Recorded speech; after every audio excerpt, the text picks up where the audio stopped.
Persiapan ibadah Sakramen Perjamuan Kudus, Jumat Agung 10 April 2020.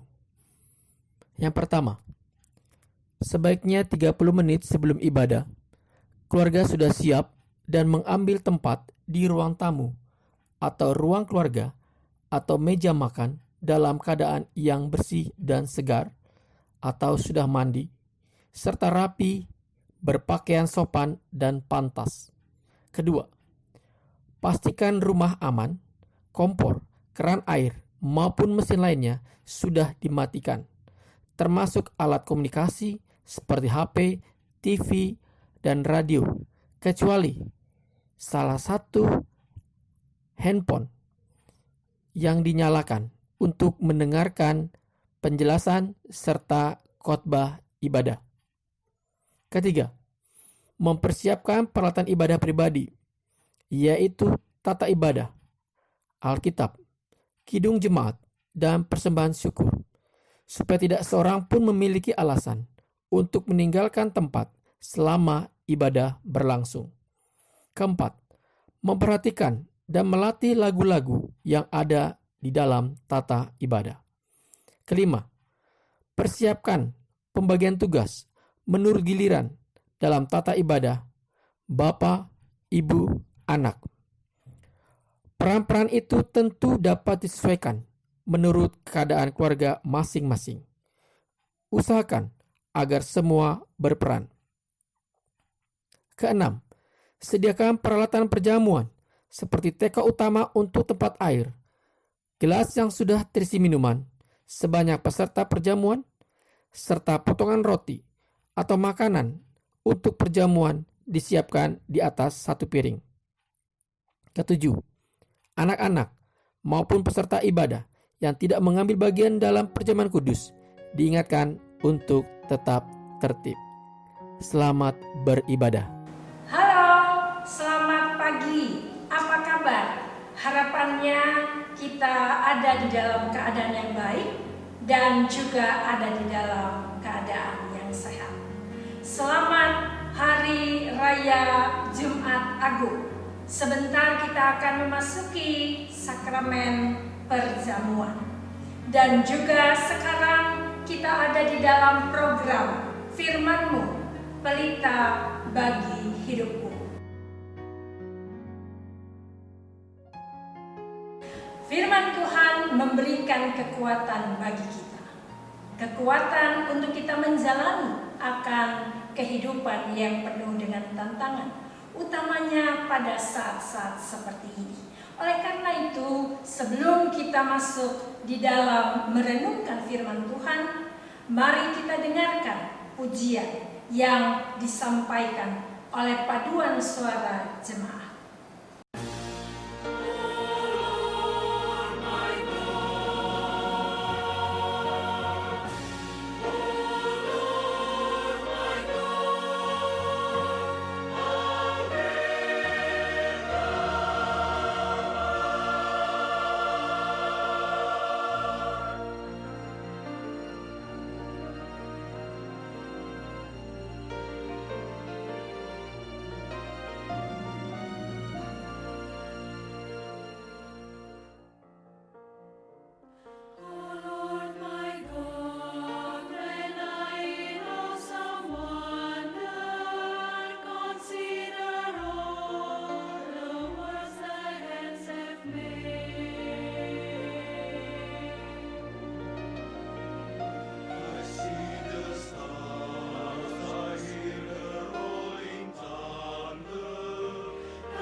kita akan merenungkan firman Tuhan yang terdapat di dalam Injil Lukas pasal 23 ayat 26 sampai 32.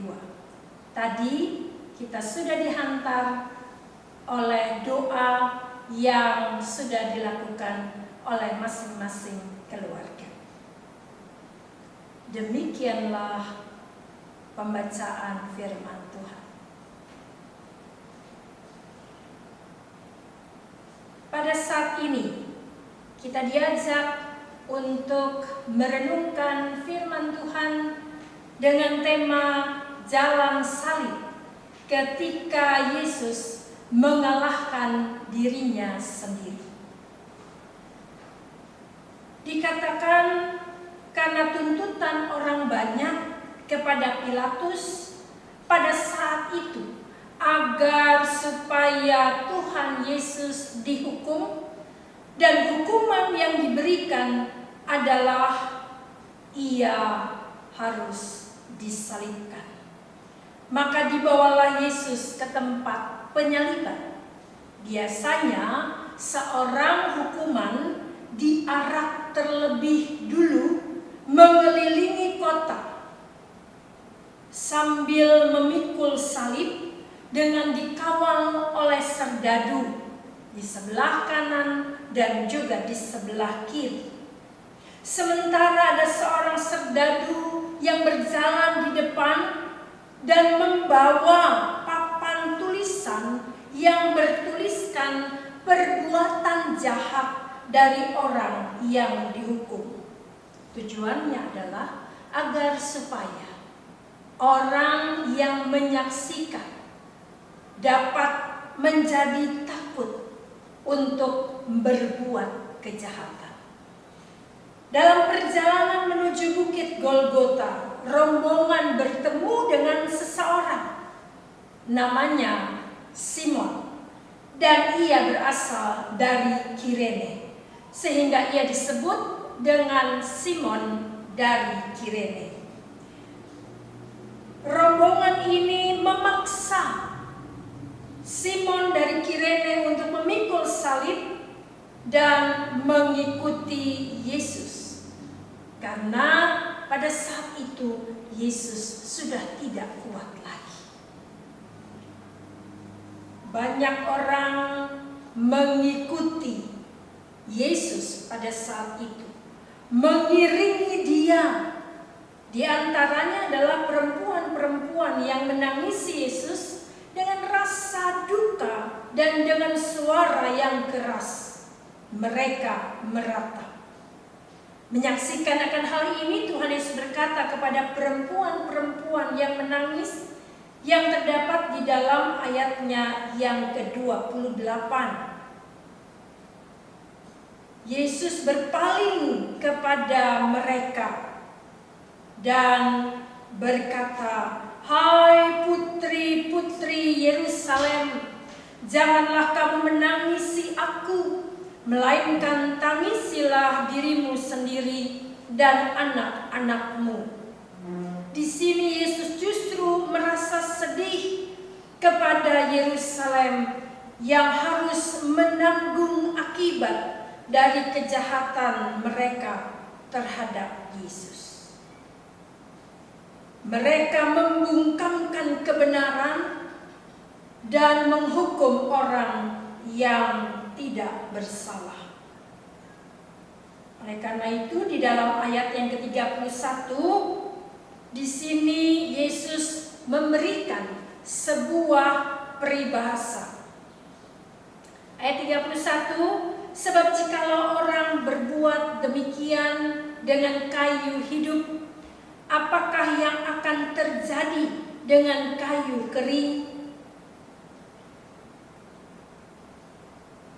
Dalam peribahasa ini, Yesus mau menyampaikan bahwa Pilatus telah menyatakan bahwa Yesus tidak bersalah.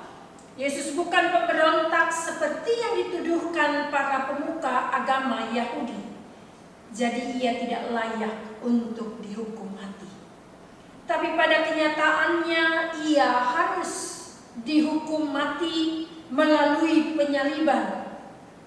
Ia diperlakukan dengan kejam.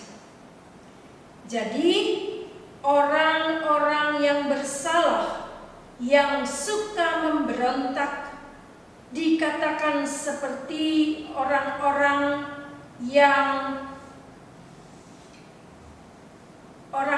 Yahudi akan diperlakukan dengan lebih kejam. Yesus digambarkan sebagai kayu hidup, sedangkan kayu kering adalah para pemuka agama Yahudi, juga orang-orang Yahudi. Bapak, Ibu, saudara-saudari yang dikasihi oleh Tuhan Yesus Kristus, apa yang kita pelajari dari firman Tuhan pada saat ini? Yang pertama adalah tentang perempuan-perempuan yang menangis dan meratapi Yesus sambil mengikuti Dia. Kepada mereka Tuhan Yesus berbalik mengatakan untuk jangan menangisi Ia, tapi tangisilah dirimu sendiri. Ia ingin menyatakan keprihatinan dari orang-orang yang ada di Yerusalem, karena Yesus tahu betul keadaan mereka. Kita mau melihat dalam penderitaan yang dialami oleh Yesus, Ia harus menanggung hukuman. Yesus masih menyapa dan memperhatikan orang lain. Ia masih mengingatkan orang yang ada pada saat itu. Itulah Yesus. Ia ada, hadir. Ia sedia menderita bagi manusia. Penderitaan yang dialami bukan karena kesalahannya, tetapi karena dosa manusia. Ia rela sampai mati untuk menderita karena manusia. Selanjutnya, hal yang dapat kita pelajari melalui firman Tuhan pada hari ini adalah tentang kondisi dunia, kondisi bangsa dan negara kita. Kondisi kita, saudara dan saya, adalah kondisi yang memprihatinkan. Kita harus ada di dalam kondisi pandemi. Kita juga harus menghadapi pandemi ini